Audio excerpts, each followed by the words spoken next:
Well, hello everyone! Welcome po sa ikalimang session ng ating Build Up One Another training. At ito na po yung panghuli nating session dito sa pag-aaral na to. Pero muli, ipapaalala ko sa inyo itong Build Up One Another ay napakahalaga sa ating ministry, sa RLCC. Kaya nawa, mas marami pa ang mga tao na magdadaan dito sa ganitong klaseng training, ano? At ang nais po natin ay meron tayong mga magagawang tulad ninyo, no, na handang tumulong sa mga bagong mananampalataya, pati na rin yung mga datihan na mananampalataya na kailangan ng foundation sa kanilang discipleship, sa kanilang pagsunod sa Panginoon. So ito pong build up one another ay ito po yung training natin para sa mga tinatawag nating bodybuilders o yung mga tao na nagbi-build up po sa kanilang mga kapwa mananampalataya, lalong-lalo na sa loob ng small group. So if you are that kind of person, praise God.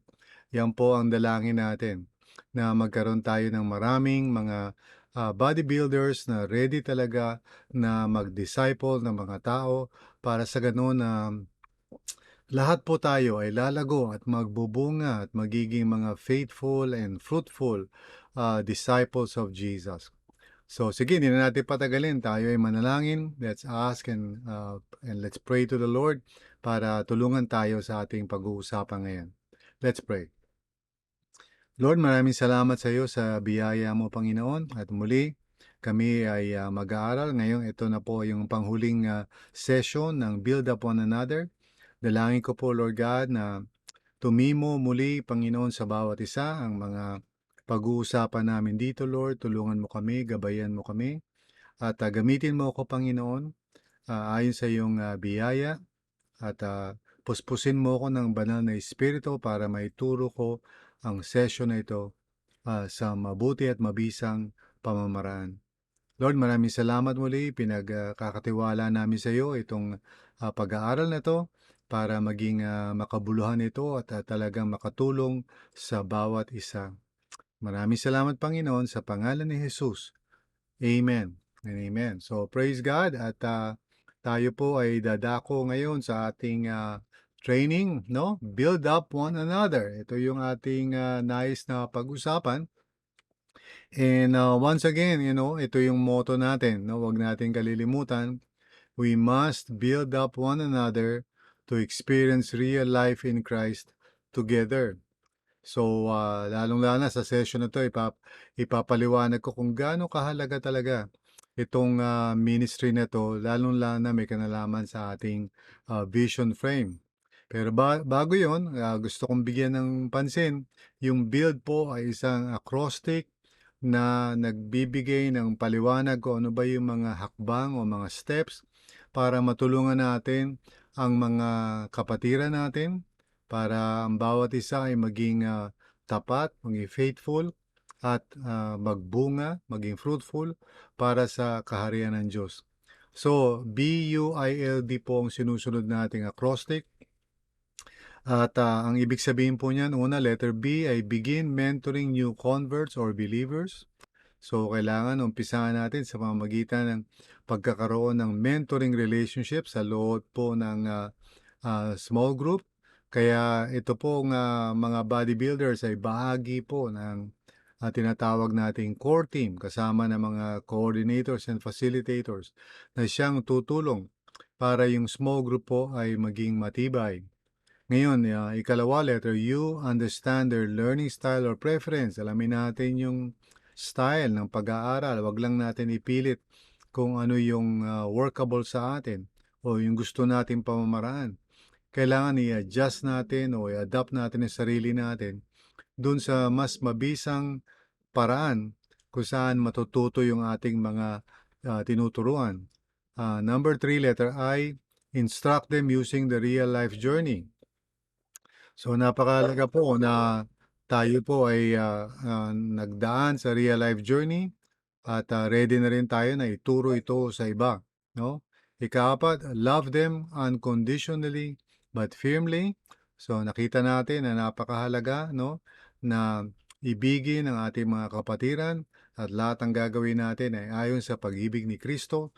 Pero dapat ito ay firm, no? Meron ding itong ika nga ipin, no? Kung isipin natin, di ba? Parang hindi natin basta parang hahayaan lang ang mga bagay-bagay. Hindi sentimental yung sinasabi nating love dito, kundi Christ-centered, no? Ayon sa kalooban ni Kristo. At panghuli, ngayon dadako tayo, develop them into ministry workers. Na kung maalala nyo, ang pakay natin sa build up one another, ang goal natin ay yung mga tao ay magiging faithful at fruitful po. So, hindi katakataka na ang pang-ending natin dito sa mga hakbang na to ay ma-develop natin yung mga tao bilang mga ministry workers. So, pag-usapan natin to, no? Develop them into ministry workers. Tingnan muna natin ang ilang mga talata sa Bible para magkaroon tayo ng inspirasyon at tamang motivation. Una sa lahat, sabi sa Ephesians chapter 4 verses 11 to 13.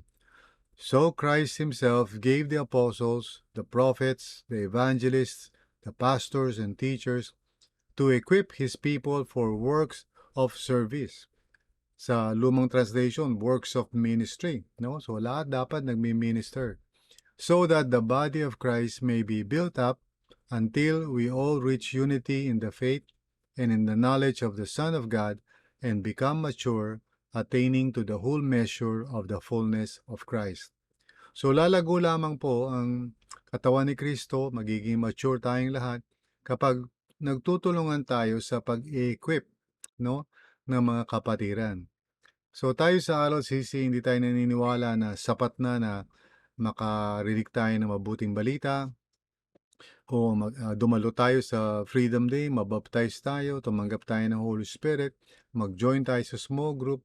Hindi po sapat. Kailangan merong training, merong pong equipping na dapat mangyari. Patungo saan? Sabi ni Pablo, patungo sa works of service or works of ministry. So gusto natin lahat ng mga tao, no? At the very least, ay magkakaroon ng ministry na nararapat para sa kanilang situation in life. Okay? So, tingnan natin itong 1 Peter 4, verses 10 to 11. Sabi niya, each of you should use whatever gift you have received to serve others.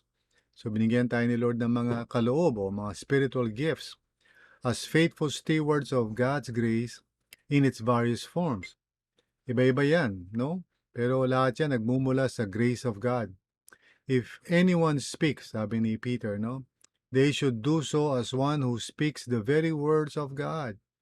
So may mga taong communicators, binigyan sila ng kakayanan o ng gift na magsalita. If anyone serves, they should do so with the strength God provides. So lahat ng uri ng paglilingkod, no? Hindi lang yung pagsasalita. They should do so with the strength God provides so that in all things God may be praised through Jesus Christ. So ultimately, ang layunin natin ay bigyan ng kapurihan si Kristo. Paano? Kasi sa pamamagitan ng pagre-represent natin sa Kanya, yung Kanyang layunin at purpose sa mga tao, and reflecting His character, nabibigyan natin ng kapurihan si Kristo. To Him be the glory and the power forever and ever. Amen. So kapag ang lahat ay natutulungan natin para magkaroon sila ng ministry na nararapat sa kanila, nabibigyan natin ng kalwalatian ang ating Panginoong Hesukristo. Okay? Sabi rin sa Romans 12, basahin natin to 6 to 8, we have different gifts according to the grace given to each of us. If your gift is prophesying, then prophesy in accordance with your faith. No? O sa ibang translation, in accordance with the faith. Okay? If it is serving, then serve. If it is teaching, then teach. If it is to encourage, then give encouragement. If it is giving, then give generously. If it is to lead, do it diligently. If it is to show mercy, do it cheerfully. So, sa madaling salita, kalooban ng Panginoon na kung ano man yung binigay niya sa atin na kaloob o kakayanan, gamitin natin yan, no? Para sa ikaluluwalhati ng ating Panginoong Hesukristo. Muli sa 1 Corinthians 12 naman, verses 4 to 6, sabi rito, there are different kinds of gifts, but the same Spirit distributes them. There are different kinds of service, but the same Lord. There are different kinds of working, but in all of them and in everyone, it is the same God at work. So, iisa lang ang pinanggagalingan nito, ang ating Panginoon Diyos, na nagbibigay sa atin ng iba't ibang uri ng kakayanan o ng gifts para magamit natin to. At yung pagiging effective natin sa anumang ministry ay galing din sa Panginoon. Amen. All right. Patuloy tayong magbasa nitong 1 Corinthians 12. This time naman sa verses 7 to 9. Sabi ni Apostle Paul, now to each one, the manifestation of the Spirit is given for the common good. Ibig sabihin, para sa ikatitibay ng lahat. To one, there is given through the Spirit a message of wisdom. To another, a message of knowledge by means of the same Spirit. To another, faith by the same Spirit. To another, gifts of healing by that one Spirit. So, iba-ibang mga kakayanan. Sa verse 10 to 11, sabi, to another, miraculous powers. To another, prophecy. To another, distinguishing between spirits. To another, speaking in different kinds of tongues. And to still another, the interpretation of tongues.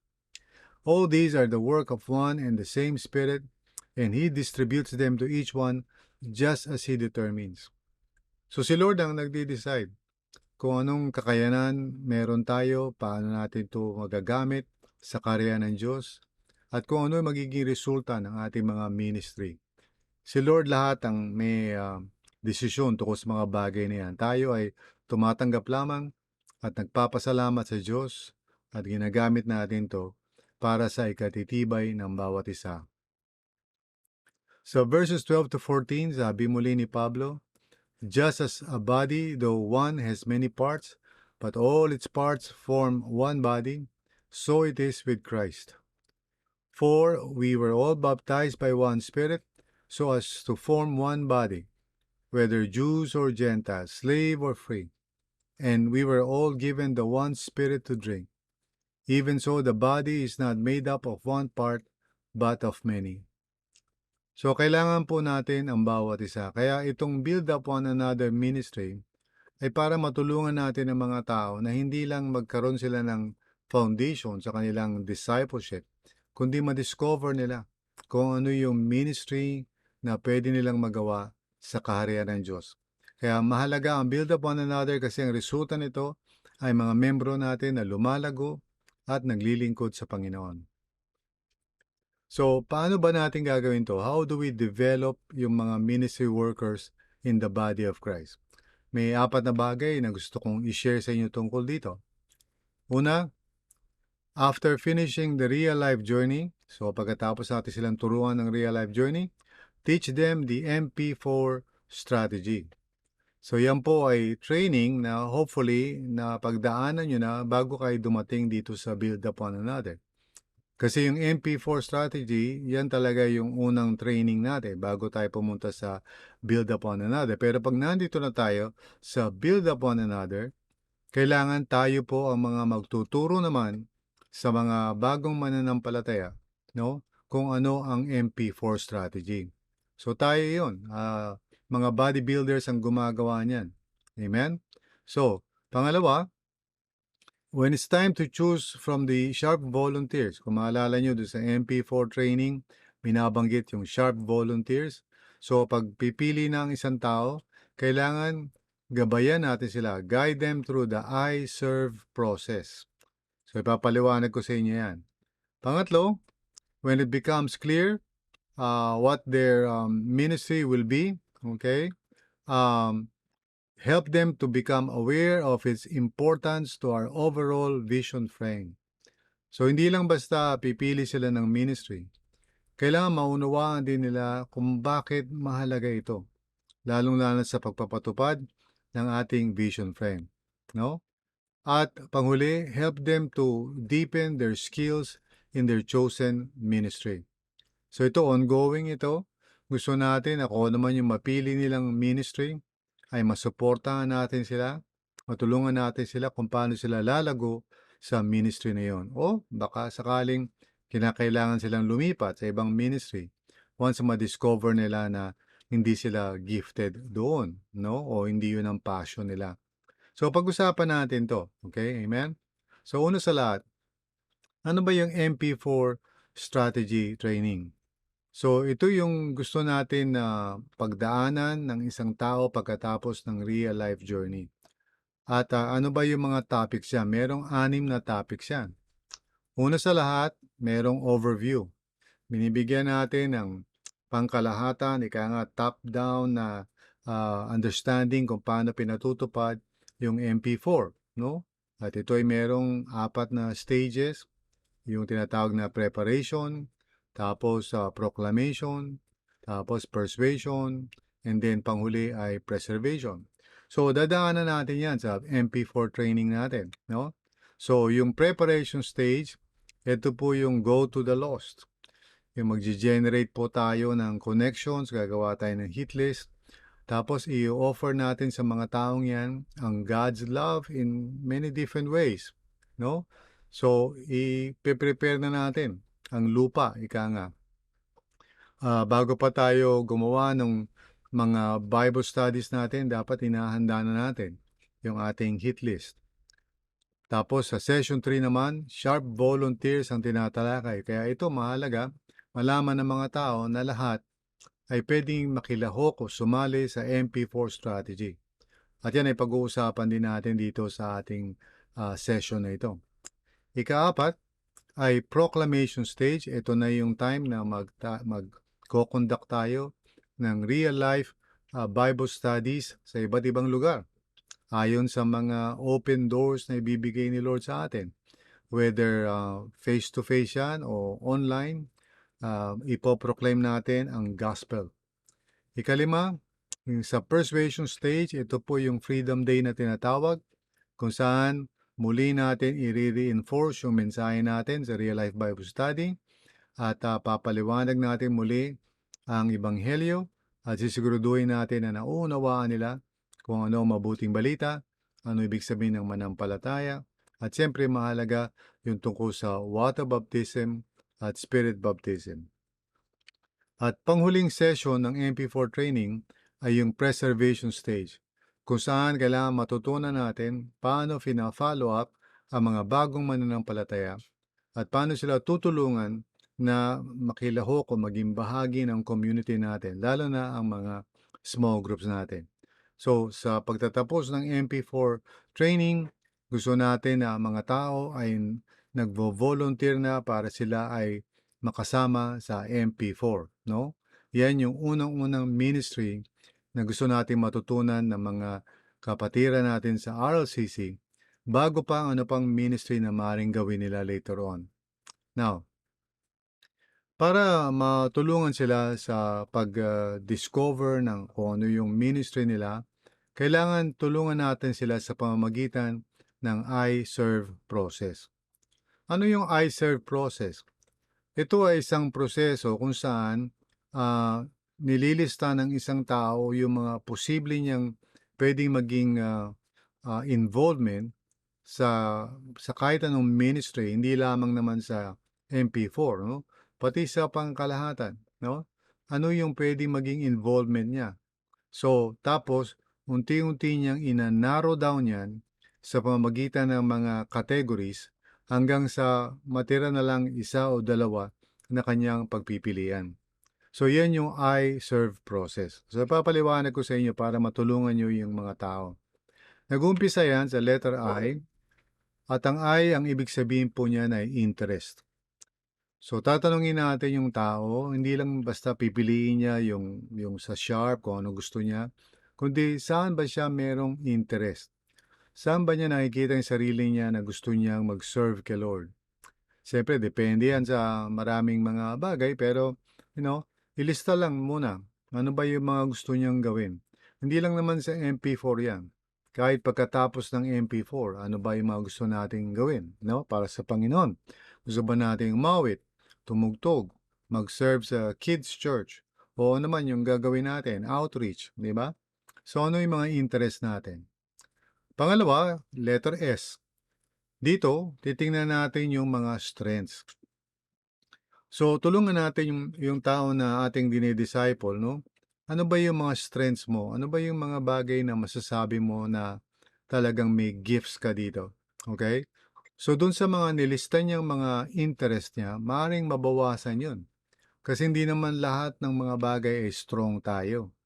May mga bagay na nangangarap tayo, pero maaaring hindi tayo gifted doon. So, titingnan natin yung listahan at yung mga interest natin na maaring kung magiging honest tayo sa sarili natin, hindi naman talaga tayo binigyan ni Lord ng kakayanan sa area na yon kahit na gusto natin. Kailangan maging honest po tayo. So, yun ang letter S. Susunod po ay letter E. At ang ibig sabihin ng E po ay expectations. Sa madaling salita, titingnan natin ano ba ang ine-expect pag sumama ako sa ministry na yan. Halimbawa, may meeting ba yan? May practice ba yan? Ano ba ang gagawin natin dyan? Mahalaga na maunawaan natin kung ano yung expectations sa ministry. Ganon din on our side. Ano ba yung expectations natin doon sa ministry na yan? Baka iniisip natin, ganito lang yan, madali lang yan. Pero baka pag nalaman na natin kung ano talaga yung expectations, saka tayo magkakaroon ng realistic na um, decision. So dito muli, mababawasan siguro yung listahan natin. Kung naglista tayo sa umpisa, sa interest natin, baka nabawasan yun. Pag inassess natin yung strengths natin, at pag pumunta tayo sa expectations, baka marirealize natin hindi natin kaya. Baka yung schedule masyadong mabigat. Baka yung mga expectations ay hindi natin matutupad dahil sa ating situation in life. No? So mababawasan yung listahan natin muli. Pangapat, letter R naman, no? Ang ibig sabihin naman ng R, return on investment. Kailangan tingnan natin yung mga natitirang listahan natin at tanungin natin ang sarili natin, magiging worth ba itong gagawin ko na ito, itong ministry na ito, ba, nakita ko yan, ano ba yan, ushering o ano. Ito ba ang best way na mai-invest ko yung time, talents, and treasure ko? So, kailangan maging honest din tayo. Kasi merong mga ministry na maaring gusto nating gawin pero it does not resonate ika nga sa desire natin na i-maximize at maging effective tayo sa paggamit natin ng oras natin, limitadong oras natin, limitadong energy natin. So yung R, again, I would serve as a parang filtering decision, no? Mababawasan muli yung listahan. Okay? Now, minsan dito pa lang parang konti na lang yung choices natin. Pero kung let's say marami pa rin, dadako tayo sa ikalima, yung V, no? Stands for visualization. Ano ibig sabihin nun? Kailangan i-visualize natin ang isang ministry based sa 1 year na paglilingkod. At the very least. Ibig sabihin, kung i-imagine mo na ginagawa mo to sa isang taon, magiging happy ka pa ba? Ito ba yung isang bagay na gusto mong gawin? Siyempre, pag gusto mo lang i-try, wala nang masama yan. Pero kung magko-commit tayo sa ministry tapos panandalian lamang, hindi naman makakabuti yun sa atin o kahit sa ibang tao na kasama natin sa ministry na yun. So, kailangan i-visualize natin. Kung hindi natin ma-imagine na gagawin natin ang isang bagay ng pangmatagalan, at least 1 year, baka siguro kailangan burahin na natin sa listahan natin yun. Hindi natin matiis o ma-imagine, baka mabobore tayo. Baka magkaroon tayo ng ng masyadong stress, di ba? So yun, mababawasan na naman. Ngayon, kung may natitira pa, one last category natin ay letter E, which stands for experience. So, ang best talaga, subukan natin ang ministry nang hindi pa tayo nagko-commit, at least man lang ng mga 3 buwan, para ma-try natin, no? At makita natin o at least magtanong tayo siguro sa mga tao naglilingkod na sa ministry na yan para ma-imagine natin ano ang experience doon. So hopefully itong I serve process would narrow down kung ano yung mga options natin doon sa Sharp. Hindi naman kinakailangan na sige lang tayo ng sige. Kailangan tingnan din natin yung ating situation in life at yung desires natin, no, at yung kakayanan natin at i-filter down natin kasi minsan idealistic tayo. Marami tayong gustong gawin, pero minsan hindi posible. Mas maganda na pumili tayo ng isa o dalawa na talagang passionate tayo, gusto talaga natin gawin by the grace of God at gagawin natin ng pangmatagalan, at least 1 year, no? So, yan yung I serve process. Okay? Now, gusto natin pumili ang mga tao doon sa tinatawag na sharp volunteers. So, 5 bagay na pwedeng magawa ng isang tao sa ministry. At ito ay hindi lamang face-to-face, maaaring iba rito, pwede ring online. So, ano-ano itong mga pwedeng gawin ng isang tao? No? Una ay yung S stands for supporters. Minsan may mga nakakausap ako ng mga tao, sasabihin nila, "Pastor, wala akong masyadong time." Well, totoo naman siguro 'yon, pero sigurado ako na kahit papaano we can support, no? Dahil ang financial support na ng mga ministries po natin ay talaga namang napakahalaga niyan. At hindi lang yung paminsan-minsang support, kundi regular support. So may mga tao na maaaring yun ang ministry na nais ng Panginoong bigyan mo talaga ng atensyon. At siyempre kailangan mag-grow din tayo dyan, no? Huwag lang natin sabihin, "Oh, sige, supporter na lang ako." Tapos hindi tayo mag-grow. Kasi kailangan tayo mag-grow in the grace of giving. Okay? Tapos, letter H naman stands for hosts. Now, maraming klaseng host. Sa MP4, yan yung mga tao na ginagamit nila yung kanilang network o contacts para magpaumpisa ng mga real-life Bible study. Pero mga host, meron din yan sa pag-Sunday, yung mga nagwe-welcome ng mga bisita, no? At ganoon din sa online, yung mga nagsisilbi bilang mga guest relation servants. Yan, lahat yan, mga hosting yan. At napakahalaga niyan sa ministeryo natin. So kung ikaw yung tao na tipong yan yung gusto mong gawin, maaaring mag-volunteer ka dyan sa area na yan. At siyempre, kailangan din mag-grow tayo dyan. Dahil hindi lang man porket ikaw ay marunong ngumiti, na magiging mahusay ka na host. Okay? Tapos, letter A, stands for active workers. Lalong-lalo na sa MP4, kailangan natin ng mga frontliners. Ito yung mga tao talagang humaharap, nagtuturo ng real-life Bible studies. No? At siyempre, sa ibang mga ministeryo, kailangan natin ng mga front people dyan, yung mga tao talagang active na gumagawa. Halimbawa, yung mga taong nasa train a child, kailangan meron talaga actual na pupunta doon sa area para magturo sa mga bata. So ito yung active workers.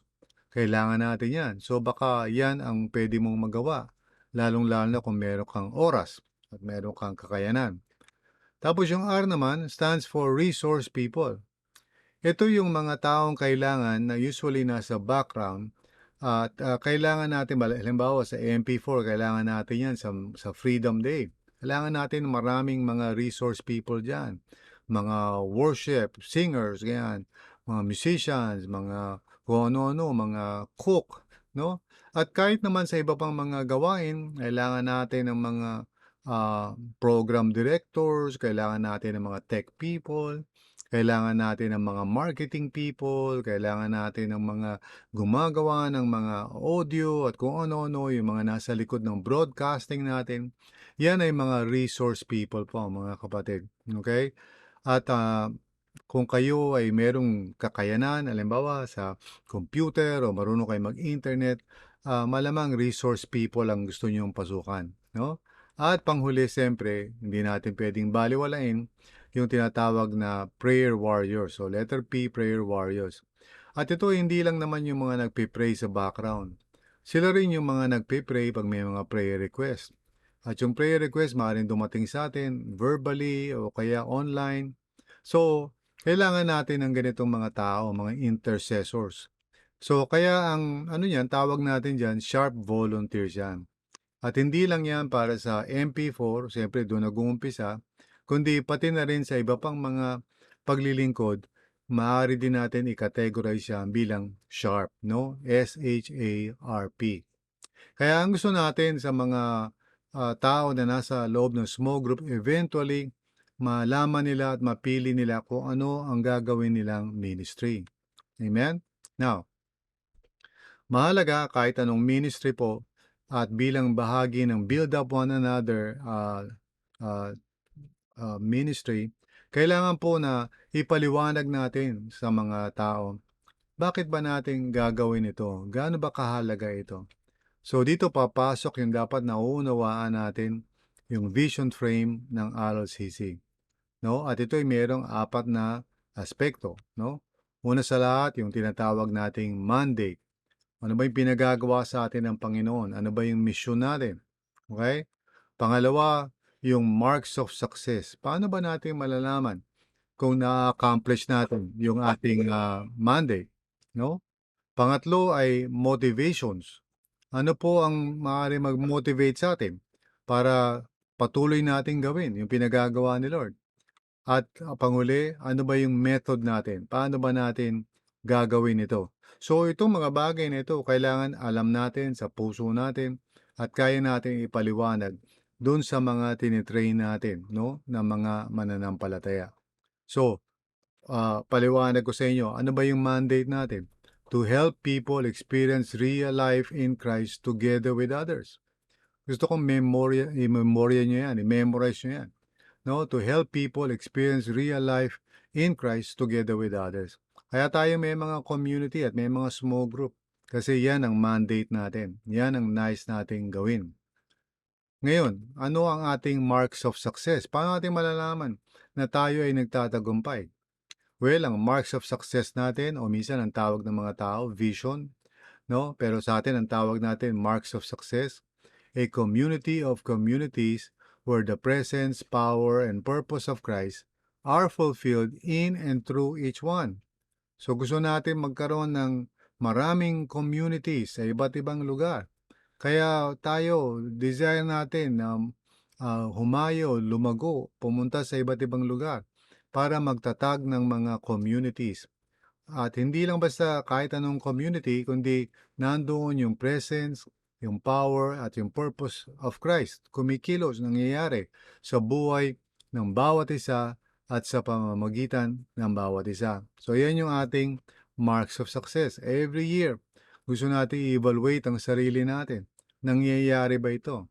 Natutupad ba ito? At kung hindi, ano ba ang mga dapat nating gawin para matupad ito? Pangatlo po, ano ba yung motivations natin? Ano magbibigay sa atin ng motibasyon para magpatuloy kahit na may mga hadlang, may mga problema, may mga kabiguan o ano man? Well, tatlong bagay po. Faith, hope, and love. Yung faith natin sa Panginoon, yung faith natin kay Jesus bilang Panginoon natin, yung hope natin, siyempre, para sa kinabukasan, at pati yung pangako ni Lord sa pangkasalukuyan, may hope tayo sa Kanya na kikilos siya sa ating buhay. At yung love of God at yung love natin sa kapwa natin. Yan yung motivation natin para ipagpatuloy yung ministry natin kahit minsan challenging. Minsan kulang tayo sa funds o finances, minsan may mga problema, pero tuloy lang tayo because of faith, hope, and love. At panguli, yung method natin. Ang tawag sa method natin ay communityship, no? At itong communityship ay hindi lang salita kundi may ibig sabihin sa atin to. Una sa lahat, pinapatupad natin yung go, bring, join. Kaya yan yung MP4 strategy natin. No, we go to the lost, we bring seekers to Christ, and we join new converts. So, yung go, bring, join ay yan yung strategy natin. Pagkatapos niyan ay meron tayong build. Kaya itong pinag-aaralan natin, build up one another, ay bahagi ng ating method para mapalakas ang bawat isa.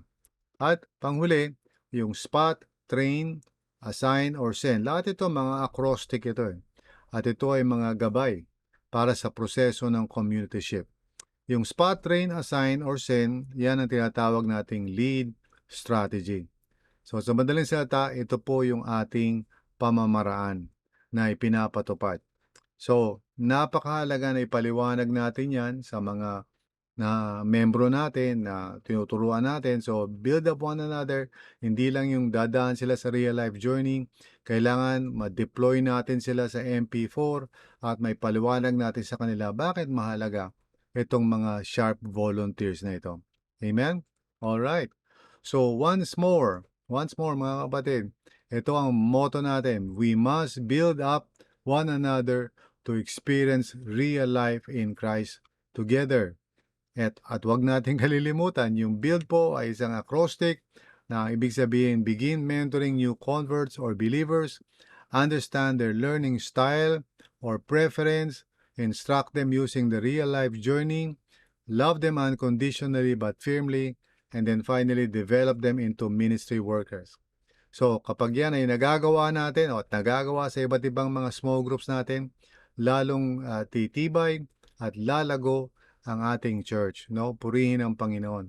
Mas marami pa tayong marireach out sa ibang lugar by the grace of God.